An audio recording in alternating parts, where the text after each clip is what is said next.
Hello and welcome to another episode of the Pirate Diffusion Show. As usual, we are sponsored by Gradient.ai. Get 2 months free on annual plans, and we now take PayPal. How's it going, guys? We've got, as per our usual, we've got Mr. Eggs Benadryl and Captain Morgan Freeman, and I am yours truly, Squib Duck. How's it going, fellas? Pretty good. How you doing? Hey guys. Hello. Hey, Same old gang. doing great. So today, we've got a lot to talk about, but before we go any further, Morgan, you'd mentioned that someone had asked what the killer feature is of Pirate Diffusion here. So what comes to mind when you think of a killer feature? Man, it really put me on the spot there. I feel like it's so different for everyone. For me personally, it's the casino aspect of it, where it's just a black box, and I can come up with any crazy idea, and it's just so creative what I get back. So that's a thing for me. Almost like a roulette. Eggs, what's your favorite part of Pirate Diffusion, or what would you consider its killer feature? You know, I just not to put you on the spot, but there's you and Flack there. You guys really are always on top of adding the newest thing. You know, it might not be the newest thing, but you guys have it coming down the pipe, and it's always cool to be part of that, testing it, see how it works, see how it doesn't work, see how it's overhyped, see how it's underhyped. You know, just see, because it's lightning fast. The community, even outside of here, is developing stuff, research, however they do it. Yeah. Feels like we're on the cutting edge. Every few days there's something new, and we get like a first taste of it, and it's amazing. The turnaround time is huge, so it's sort of like being inside a machine that's growing around you. It's a crazy, wonderful art generating machine. Even, especially when you have like universities and stuff doing research, it's like you've got top of the line stuff coming out constantly. Absolutely. Yeah, we've got, I'm just trying to think here. Members have unlimited renders. That's my favorite point. My favorite part, absolutely, bar none, of Pirate Diffusion, is I can just sit there and render until, and I've said it before, until I render till I fall asleep, till my hands, till I pass out and my hands are just a smear on the keyboard and mouse or the iPad or whatever it is. And it's just, I don't have to worry about, being nickeled and dimed, because I'm trying to get a little bit more high res, Mario pixel art or something going on here. It's just it's very wholesome, and it's a wonderful service. Yeah, absolutely. That was really important to us. Big. The first time I used, a Stable Diffusion service, I felt like I was being like monitored by a meter maid. like my car was going to be towed. It was very, very stressful. Well, it's like that's what keeps you from keeps me from using like Bing or Google or whatever. It's like, what if I make a bunch of dumb stuff, and then I want to make something cool and test my abilities to prompt, and it's like, oh, you got to buy a bunch of credits now, and it's like, all right, I'll wait till next week or whatever it is. To touch on what you said there's these mega companies making image generators, and their terms of service and all this other stuff. They have to make it for a very wide audience, and the big difference with us is this is built for adults. We treat you like adults, and because we're independent, we are less sensitive to external pressures. The freedom of it, and we've really embraced like all of the open source AI models and try to add them quickly. As long as if you can imagine it, take more than a couple seconds. Just type it in and see what comes up, and go from there. It's what you're scrolling through. Okay, all those concepts. I remember when I started, there were like 20 total. And how many models do we have now, Captain? Yeah. Oh my god. We've loaded close to 5,000, and we handpick them and hand test them. So it's not like we have a script running in the corner that's just pulling models off the internet. These are all moderator checked and community requested. So 5,000 styles that you can choose from. It didn't take long. The community requested aspect is amazing. Yeah. Being able to, like if you see something online, just swing into the requests, make a request out of it. And sometimes within a couple hours, it could be up there, depending on how things are, but it's amazing.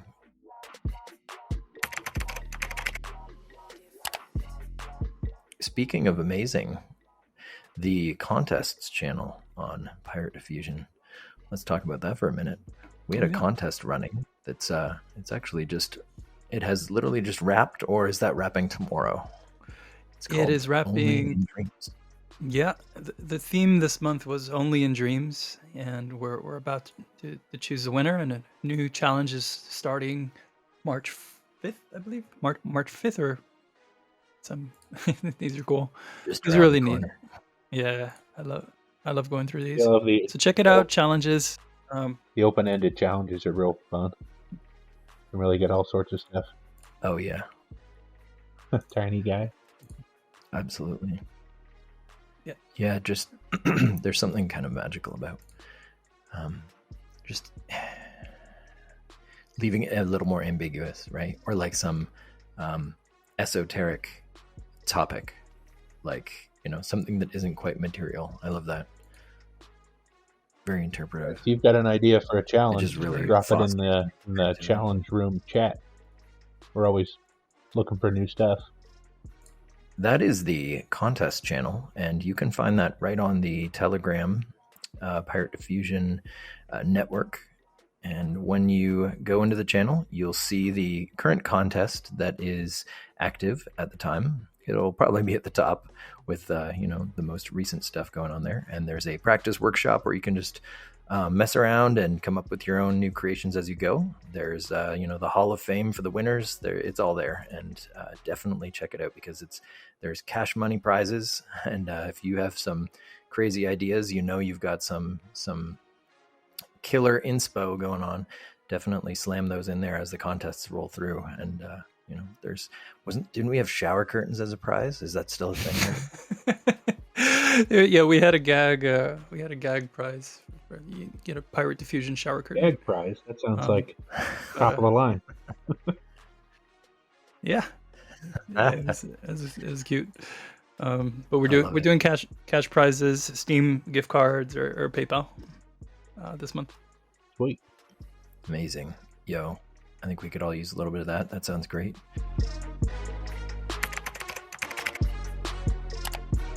What is hot right now with Pirate Diffusion? What's hot? There's a bit of a list here. So do we want to go down the list and just ratchet off the greatest and latest at Pirate Diffusion? All kinds of new stuff. I see better login system. Give me some details there. Give me the deets there, Morgan. Oh, so, okay. Let me see if I can pull it up on my screen here. And let's see, I'm on the general sites. Hit my bookmark, and I'll show you how this works. So I'm going to click login, and it'll say you're a returning member. You click on that. You have this spiffy new dashboard where you can just click on all of our different apps to log into them. So I'm going to log in, segue to PollyGPT. But before I go to that, we also have a new earnings icon here. So if you refer a friend, we will pay you 15% of their lifetime subscription forever. So some passive income for entrepreneurial folks. And as you can see, I was able to load an app just by clicking on it, and you no longer have to juggle a bunch of different login links to get into the different apps. And the community wants us to support many different kinds of AI generation apps. We're working on video and some other cool things, custom chatbots. That's all in the works. So you'll be able to find it from your Gradient login. Nice. Like I said, you guys are always working on the hot new stuff. Always have something cooking. Yeah, there it is. So it's just an easy way to manage it.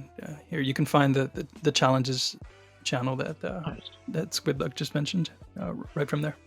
Speaking of new and upgraded features, that first one you clicked on there, I've been wanting to talk about it ever since it got upgraded there. But Polly, Oh, Polly? oh yeah, Oh yeah, please do. oh yeah. The speed is, it's crazy. It's just as fast as, your GPTs and your Bings and all that stuff.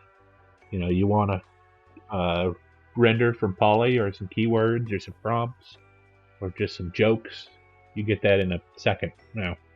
Pretty good and a pretty big one, I think Tom picked a pretty big parameter model, so it gives some pretty coherent, good stuff.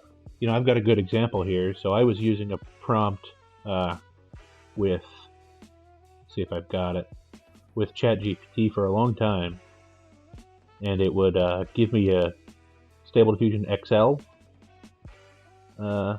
prompt, and it would, let's see, here we go. Let's pop that in here. So you can access, just like Morgan was doing, Polly from the web, or you can do it directly from Telegram with this command /Polly. And then one thing you can also do is so I've been using this raw command, and that gives you a chatbot-like experience without a personality or interface on top of it. So by default, you get some pirate-themed jokes and some references to some good old times Polly's had in the past. But raw gives it to you raw. So here, just like ChatGPT would. So here, one I've been using. So this is what I use in ChatGPT. So it's the exact same prompt. It explains what Stable Diffusion is to the AI. It gives examples of the type of prompts and the kind of topics I would give it. And then at the bottom, I put your first idea. And so what I'll type here is, let's say, me and my wizards. So let's do a wizard at a temple in a fantasy desert. Then Polly will think on it for a quarter of a second and shoot one right back at you. And so with raw, I even told it to put it in a text box so I could easily copy it. So now all I have to do is click the button.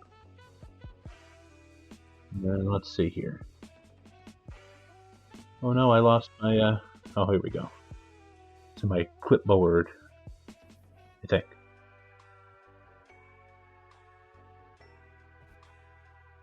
Yeah, if you don't use raw, it has an option to immediately render with the keywords that it gives you, and it usually gives you a pretty good indication of what your prompt will look like. But you can take those keywords and use them in any prompt you want. So let's see what my wizard looks like. And then, like I said, you can add whatever you want to the text because it's just text. So let's put oil painting, oil on board. Let's see. Let's pick an artist, actually. And so this is best for SDXL. So the XL model really, really knows artist references. Okay, so I'll pop that in there. The artist reference. I'll pop the prompt I got. I'll pop oil painting back in there. And we'll see what we get.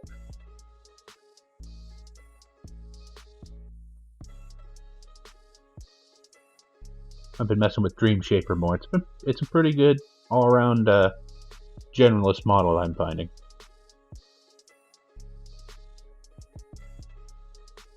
Was the new Dream Shaper XL? Yeah. 2? It's I was using that AI like artist, A artist, whatever it's called. There we go. Here's some wizards. Nice. So that's from the prompt that Polly gave me, and the artist reference. Nice. So if you just pop in a different artist, it'll look completely different. To demonstrate that, let's use who's got a pretty obvious look here. How about Norman Rockwell? we'll get a bunch of wizards sitting around a dinner table eating turkey. So this is what I use for a lot of stuff, all these high quality masterpiece, and then my negatives, low resolution. So I generally use this for most things, and then add on. And you can see that the examples I gave Polly for the Excel renders are more in a sentence structure. That's because Excel doesn't mind if you do that. You know, it has a greater grasp of language. You can write out your prompts in sentences. We have an artist name resource on the features and learning tab on the PirateDiffusion.com website. If you click on the features and lessons, scroll down to artist names. It'll click off to a website called Parrot Zone. I think we mentioned in a previous episode. Yeah. You can click on that, and there's someone really put in a lot of work to yeah, the only difference previews of every. The only difference the way I've been testing mine is I think they use a boilerplate prompt for theirs, like a car drive-in or something. But it's a good idea. But what I wanted to try was just using the artist's name, see what would happen, because that way you really kind of get nothing but see that. But it looks like Charlie Brown and Peanuts just by putting in Charles Schultz. That's his name, right? So if you look here. Ralph Steadman, I don't know who that is. I found him on some list, but you can see all the weird stuff just by putting his name gets you. Oh, wow. Oh, interesting. Peacock Man. Wow. And then That's some creepy stuff. I got some good ones. These are all, it's funny, the test render I was using is, again, just my boilerplate render there with just a name. And so it knows these guys are comic artists, so what does it do? It just puts them in a room filled wall to wall with comics. But then you can see, you know, it gives the artist style, and then this again was just some guy's name, so whatever it thinks that guy's name would look like. And then look at that one. You got your peanuts, mouthless peanuts. Oh, peanuts. And that's just from using his name gives you that style. So you could put in, you know, actually let's try that out. Let's try. And this is, can you guess who this one is? Yeah. Oh, is that? Yeah. That's the Bill the Watterson. Hobbs. Yeah. So it did that. It gave you that style with just the Calvin name. and Hobbes. So Interesting. let's actually test that out. That's super cool. So let's see what Charles Schultz, and the way I'll have this set up is you could just tap the name to copy it. So let's bring that back in. Let's delete our wizard prompt and let's just see what an artist reference by itself and with a simple prompt can do. Can really change some stuff. I find the more prompts you use, I'm curious to see. the less you can get from the style. So if you have a ton of prompts, it'll start looking less like the artist. Yeah. But let's do a puppy. That's pretty good. So like by not, I guess that says something actually about the minimalist approach to rendering, by just providing 1, 2, or just a couple prompts as opposed to a huge block. Definitely, right? if you're looking masterpiece, unparalleled. Yeah, if you're looking for a certain style, that's definitely a useful way to go. Here we go. It even put a signature. Oh, so it's an official collector's item. Hey, t-shirt ideas. There you go. Yeah, so just do a really simple one that gives you a totally different one. And since I have that one prepared, let's see. Here we go. Comic art. Mike Mignola, I think. I'm sure comic fans are ripping me apart. I'm not 100% on the pronunciation of that one. So let's just edit. So it'll rerun the prompt. Paste in the artist. And we'll wait. So we should get a lot more dramatic. So you're swapping just the artist name? We'll get a really dramatic, muscly looking puppy, maybe. Oh, I'm stoked. Let's see it. Now, one of the things that I'd like to talk about before we move on to talk about more, is to also just give a shout out to each of our favorite models that we might have found recently, or concepts, right? Different models we've got. So the one you're using, is that one model you're using? Is that the artist name? Well, so that's just putting the artist name in the prompt. As your So Oh, XL okay, is so is you're- really just that okay. strong. You just mention the artist name like you would any other prompt, and it uses a Interesting. similar style. So there we go. Which model is it that you're using there? Out of I think curiosity. that's Dream Shaper. Dream Shaper to Dream XL. Yeah. To I've been XL. There Playing it is, around with yeah. a couple different ones. You know, you don't want to pigeonhole yourself into one model forever, even if it's pretty good. you can definitely miss Yeah. development. That one's You can miss developments Really of, versatile. new models that come out, and you're like, wow, I didn't know it was this good. I was still using this old basic one. Yeah. Yeah, RealViz 1.0 or something. That's awesome. Really, really cool. I So yeah, that artist go ahead, Morgan. reference I need to get better. is something Yeah. I'm going to try to make available to people soon. Mhm. I need to get better at posting on Reddit. So we have the Pirate Diffusion Reddit, and last week I was raving about this model called Leosam Hello 5 XL, and Oh, okay. it makes some really interesting, realistic imagery, really Oh, playful, wow. great for portraits. You can do some really cool stuff with it. Yeah, just some weird, Oh my wacky God. stuff. Jeez. I'm super into this. So it's somewhere between like high art and just goofy. But some of the examples here from the creator are just really lovely. Sometimes I can give you a I really like this diverse, one. Yeah. capable model. If it can do wacky and it can do real, it's like sometimes a generalist model isn't great, but sometimes it can really do anything and everything you throw at it. Absolutely. The That's a diversity of great the one. image results. Yeah. It's got to be somewhat comedic. So funny. You'd mentioned RealViz earlier. We just Yeah. added the version 4 that just came out for XL, and Oh, really? we have two flavors of it. We have 4 and then 4 Lite. The Lite one is based on the Lightning. It's community created, and it's I can't choose which one is better. I feel like maybe RealViz 4 does more range, and then the Lite one is maybe better for realism. I have to play with it more, but it just came out, so that one, those two are really excellent. Really, Yeah, that's what I was a lot of using. nice detail with those. I was using RealViz 2 XL, I think, for my standard.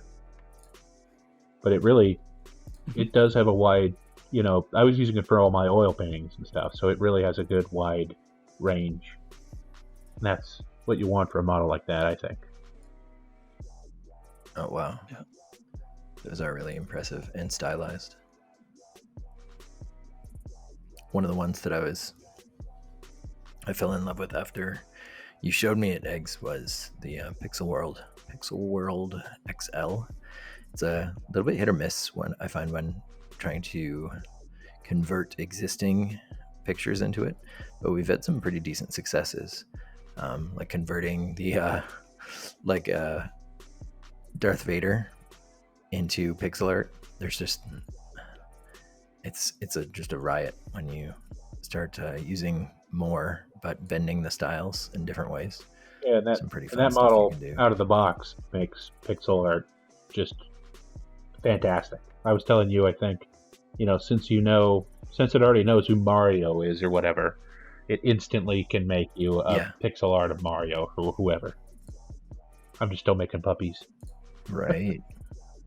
Yeah. Oh, let's flip that over. I want to make a pixelized puppy out of yours. Let's see here. So that would be, just segue this actually into the next thing we were going to talk about was just a more workflow here, using artist examples. But would you be cool if we remixed into different styles as well?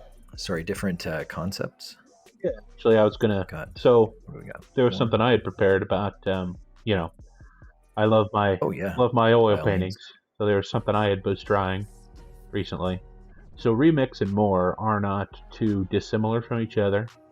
More locks down your Okay. prompt, and it doesn't allow changes. It makes it super quick to improve an image because it just keeps your same prompt.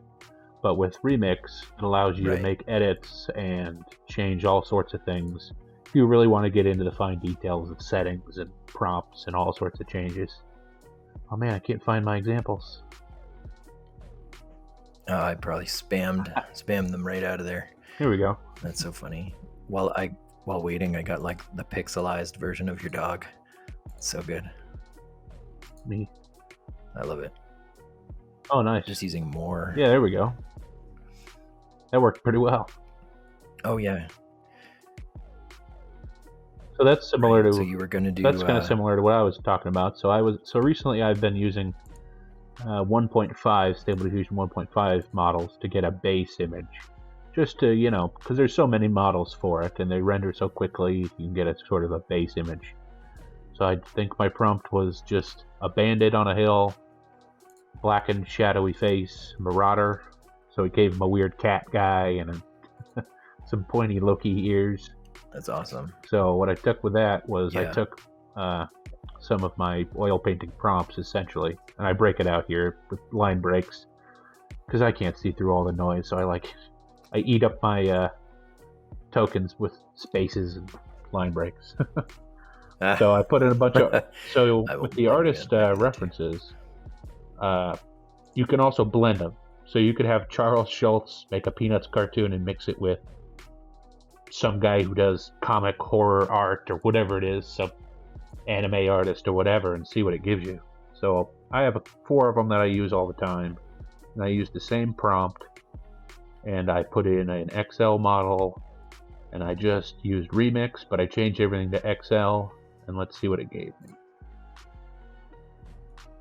So it took me from this picture, pretty good, Mhm. low resolution. I actually was at 640 instead of 512, but I took that up to 1500 by 1500.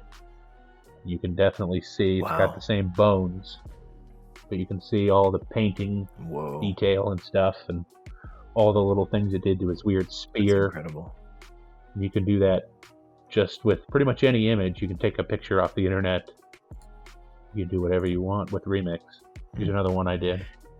And that was Remix, right? Not More. Yeah, and that's how I was able to. So if you wanted, that's how I was able to add these artist styles. So in my original render, I didn't have these because I knew it would influence my base picture a little much. But I did want my final result to have these artist styles. And so I used Remix and I added them. Same with oil painting. That was not in my original. You can see. That way I got a more. I did have an artist reference in there, but try to keep it simple. Did basically the exact same That's thing awesome. with a couple more. So now you got a motorbike marauder.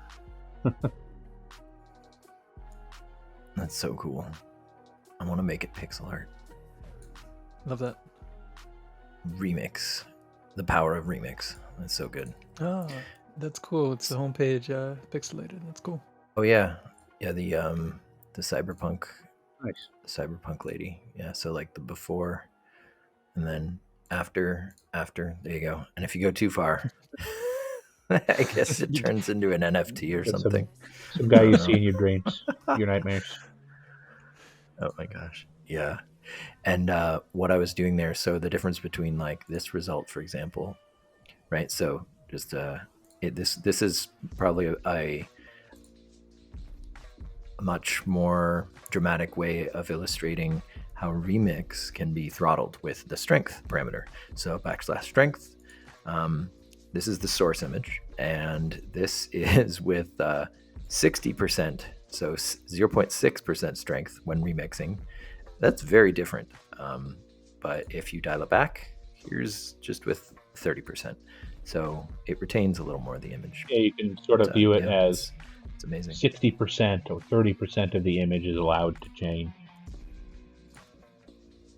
So As far as questions of the week go, what was the most asked question this week? And when I say this week, I'm thinking we might mean in the weeks since the last episode. Ooh, the number one question we always get is, how do I make a consistent character? Okay, I think a lot of people are like, maybe they're interested in creating like a spokesperson or one of these Instagram influencer types. Right. A lot of ways to. So there's so many. That. Yeah, we could do a whole hour on that one. I think we might have to. Question. I think maybe we should. There's blend. There's just consistent prompting. There's ways to use people's names. That way it infuses your image kind of with what it understands a certain person's name might be. You can even make a Laura. Yeah. With your subscription, which we'll have to definitely dive into. Oh, the Laura Maker. Yeah. For sure. Laura Maker is a new feature on our dashboard. If you log in, you go to your Gradient dashboard, and you'll find it right there at the top. Laura Maker, and you can make a public models and you use the ones that are already in the system to support the character. Some easy things that you can do to keep your character consistent is to always specify the age, the nationality, make up a fake name, like Egg said. And if you choose from one of our, I'm going to click on models here. We have a tag in the model system. It's AI personas. So this is full of fictional and or inspired by models. So you can definitely blend those two together. If you exactly, fine. So those are some starter ideas. Find a couple faces you like, smash them all together, and keep those same settings every single time, and you'll probably get a pretty consistent character, I would think. Not necessarily clothes or whatever, but you can try to use blend with that. Blend, yeah. Which I believe we touched Is upon. blend known by another name? Yeah, we did. I think we did a little bit. I think outside of an info blast on blend and I think outside of Gradient, it's got a more technical name. I think it's IP adapter, right? IP right. adapters. Yeah, IP adapters. There's all sorts of adapters. Is that image breeding as well? Right. It's the worst name possible for that. I don't know. Yeah, for something so good.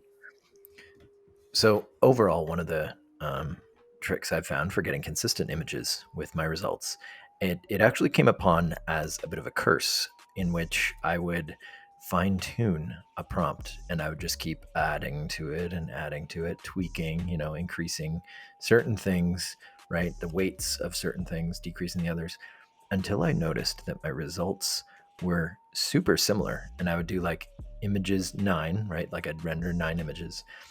And the more I, farted around with the prompts, the more I realized like there's not a lot of variety in my results. It all seems to be the same kind of character here. And that sort of led me to the discovery that the less you give, I mean, it makes sense, right? The less you give Stable Diffusion in terms of the inputs, the more it's going to, the more variety you'll get, right? The more it's going to swing wildly because you're not really steering it anywhere. But the more you channel it, the more you tell it to focus in and really stick to a specific set of instructions, the more consistency you're going to get. Now, obviously, that there's a lot to talk about here because the default model will. So under the hood, some of you guys might know about how it uses tokens and how past a certain point it'll stop really paying attention to the prompts. There's like a certain limit. Is it 70 or 77 or something tokens under the hood by default? 77. Yes. Which right. The token is so itself kind of a difficult concept to explain. Yeah, basically, when you think of it like you're telling an artist to draw something for you. And so there's an artist sitting in front of you and he's like, okay, I can draw that for you. And then you're like, no, wait, but I want it to be exactly like this and exactly like this. And you basically have this gigantic long list of stuff, right? Think of it like you're ordering at a fancy restaurant. You have this massive order and you don't even let the poor waiter leave. You have him sit there and you're telling him what you want. Eventually he's going to stop listening to you because he can't do that much. He's just going to take, the top thing, the most important things, and roll with it. So in a sense, generative AI art is very similar, in which the very first few prompts will be the strongest, and then it tapers off right down near the end. So if the first word was, say, parrot, you're more than likely going to get a parrot in your picture. But like we said in a few other like in the tutorial, and I think in a few other episodes, we talked about prompt hierarchy or prompt weights. The further down in your prompt block things are, the less important it's going to think they are, and so the less emphasis they're going to get. But if you maintain a very a tight and efficient list of prompts that's pretty consistent, you'll start to see some pretty good consistency with your outputs. And there's different things you can play with, different settings you can throttle to control that. One of the newer things we were just talking about very briefly, and that was the IP adapters, or the blend tool, which we've mentioned in, I think it was a previous episode we covered that. But the more blends you add, the less variety you're going to get in your output. The more the AI is going to be really constrained to give you just one thing. And probably a great way to do that is basically just render a whole bunch of images of what you want your character to look like, your influencer, your personality, whatever it is. Try to pick, say, a 3/4 view, a front view, side view, maybe a full body shot or whatever, but get a variety of images. And then when you are ready to start rendering, add them in as blends, right? So you can save them as a control net or just use the image ID code. But what you want to do is play with the strength of the blends, such that they are slowly being dialed up or dialed down until you get that careful balance where things will look right. And now that sounds like a lot, but ultimately behind the scenes, what you're technically kind of doing, it's almost like an ad hoc LoRa. You're just sort of assembling a couple of pictures of what you want your character or your personality to look like. And then once you've got those pictures, you just include them into the prompt with the little parameter called blend.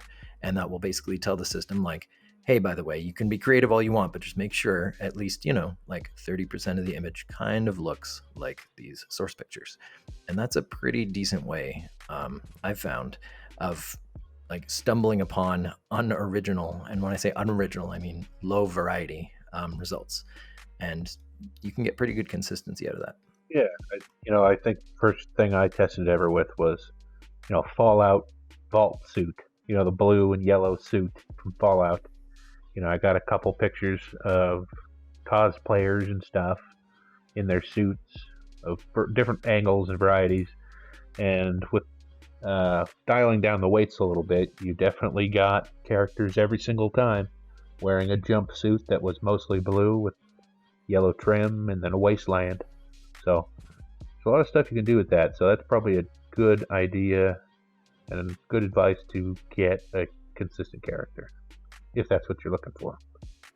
Just to sort of segue into the next thing we wanted to talk about here, which is, how does long prompt weights work? The \LPW. What the heck is going on there? Should I use that? When should I use that? Maybe I shouldn't use that, or maybe just some of the time. What's the gist there? I prepared something we could test out. Oh, that's a new one. It's kind of like a second opinion on your very long prompt. It interprets it interprets what you typed a completely different way. And it's I can't say confidently that it works one way. It's just, well, I've got it's just going to be maybe an example or a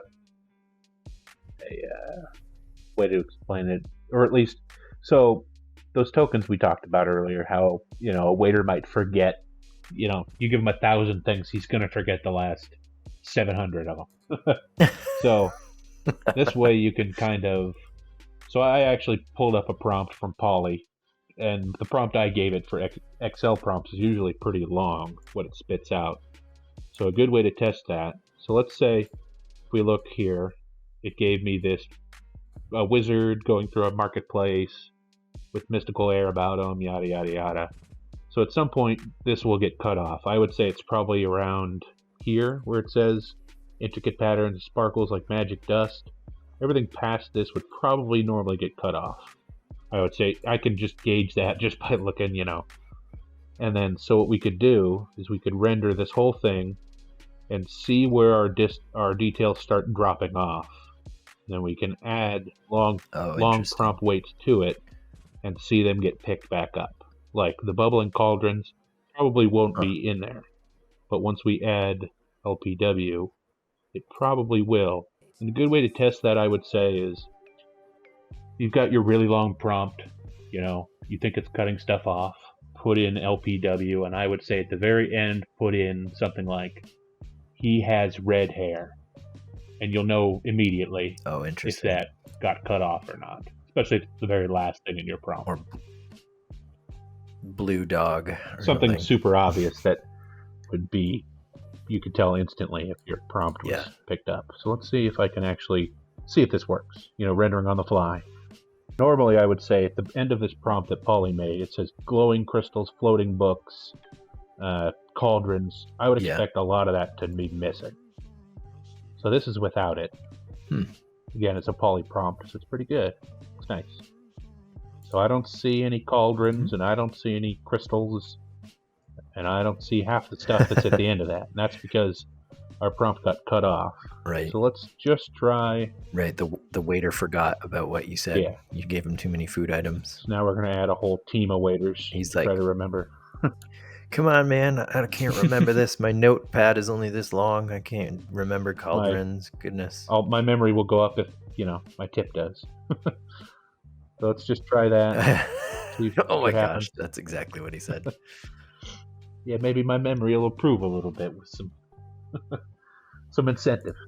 Yeah. Hey, pass me a little incentive. Grease the wheels. That's so funny. So there are a couple things I think that LPW might throw an error at. I believe that it's inversions, I think, will throw an error, and I believe that LoRa's don't work from my testing. So you can put them in there, it won't give you an error, but you won't see them expressed. But here we go. Here's some cauldrons. So you can tell immediately that that was cut off before. There's not a single cauldron in any of these pictures. You can see with long prompt weights, it's right there. Oh. You still got your wizard because he's described well enough. I love that. There we go. That's so good. You getting crystals? Maybe not, but it still may forget things just like any prompt can, really. But yeah, that's amazing. That reminds me actually of so. Bit of just a little anecdote on the side. I was speaking with a teacher recently, just at the gym, and I was like, how we just got onto the topic of AI and like how students are using it to generate their essays and stuff. And I'm like, what do you do? What's your secret? And he's like, what we really do is in the assignment email, in an extremely small font, we just add some kind of a crazy word like. Must include the word zebras 3 times or something, and he just reduces the font of that so it's like microscopic, like 1 point, so you can't see it. So when the students copy paste it into GPT, the ending assignment will have zebras in it, and all he does is just do like find zebras, and if there's 3 zebras, he's like, yep. So in the same way, when you're using the low prompt weight, it's technically looking at everything. So if you have something in there that it really, it's very strongly, like it has some kind of a strong association with, and it really wants to include that, right? Like it's a very dramatic element to the scene. It's going to show up like a cauldron did there, even though it wasn't anywhere near the front of the prompt. All right, gents. So from all of us here at Pirate Diffusion, And inside this wonderful chat, Eggs Benadryl, Captain Morgan, and Squibduck, we wish you guys a great evening, afternoon, or night. And once again, special thanks, and big shout outs to Archie-san for putting this all together for us. Thanks very much. Thanks, everyone. Thanks for watching. Take care. All right. Take it easy. Peace.